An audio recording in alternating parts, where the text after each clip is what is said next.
এই জামাত ইসলাম আর আওয়ামী লীগের মধ্যে কোনো পার্থক্য নাই। ওরা ভারতীয় চর, তোমরা পাকিস্তানি চর।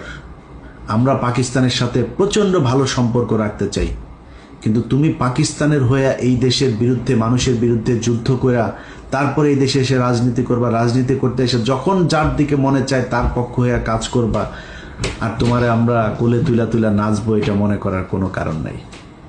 এই কারণেই আজকের ভিডিওতে সবশেষ যেটা বলতে চাই, তোমাদের এই গত 15 বছরে তোমার দলের ভেতরে যত মানুষজন নির্যাতন সহ্য করেছে, তাদের কাছে পারমিশন নিয়ে তারপরে সন্তোষ শর্মাকে কালকে স্টেজে উঠিয়েছিল কিনা? এই ইন্ডিয়ার সাথে কিছু করেছিল নাকি? খালেদা জিয়া, তারেক রহমান বিক্রি হয়ে গিয়েছিল, 5 তারিখে বিক্রি হয়েছিল। তো 5 তারিখের পরে বিএনপি খারাপ হয়ে গেল কেন হঠাৎ আপনার কাছে? আপনার বাল গজায় নাই যে এই আপনি যদি বিএনপির সাথে দ্বন্দ্ব করেন তাইলে ইন্ডিয়া আবার এখানে ঢুকবে? আচ্ছা, আপনি বললেন যে আপনি কি সবাই মাফ করে দিয়েছেন আপনি আওয়ামী লীগকে। চাচার সমস্যা কি? ভিডিও টিডিও আছে নাকি রয়ের কাছে?